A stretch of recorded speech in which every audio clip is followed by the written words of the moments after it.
কুমিল্লা পৌরসভা সিটি কর্পোরেশনের প্রধান নির্বাহী কর্মকর্তা, প্রধান প্রকৌশলী, রাজস্ব কর্মকর্তা, নগর পরিকল্পনাবিদের মতো গুরুত্বপূর্ণ পদগুলো খালি।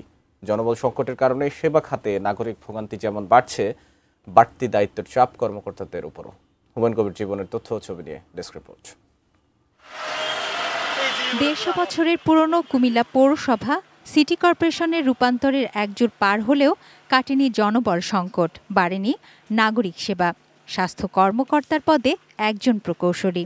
গত 5 বছর ধরে পদটি শূন্য থাকায় অতিরিক্ত দায়িত্ব পালন করছেন নির্বাহী প্রকৌশলী আবু সাইম ভুইয়া। একই সাথে তিনি প্রধান প্রকৌশলী, রুটিন দায়িত্ব এবং একটি প্রকল্প পরিচালকের দায়িত্বও পালন করছেন। নির্বাহী ম্যাজিস্ট্রেট সবচেয়ে বেশি দরকার, যেটা এই আপনারা যারা যা কিছু আজকে প্রশ্ন করছেন সকল প্রশ্নের সমাধান হয়েছে যদি নির্বাহী ম্যাজিস্ট্রেট থাকতো। মোট পদ 242টি। বর্তমানে কর্মরত আছেন 67 জন। সব বিভাগেই কর্মকর্তা ও কর্মচারী পদে বিশাল শূন্যতা।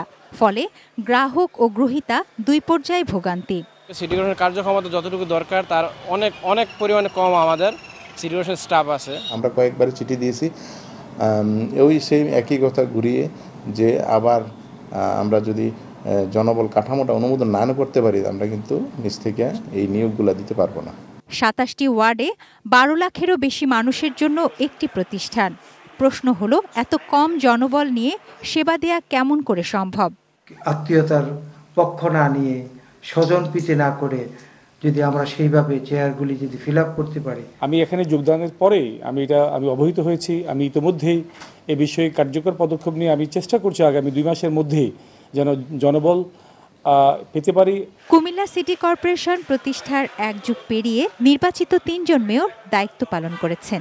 দীর্ঘ সময় পার হলেও সিটি কর্পোরেশন জনবল সংকটে তেমন পরিবর্তন আসেনি। তুনাজ দিনা তনু, ডেস্ক রিপোর্ট, ATN নিউজ।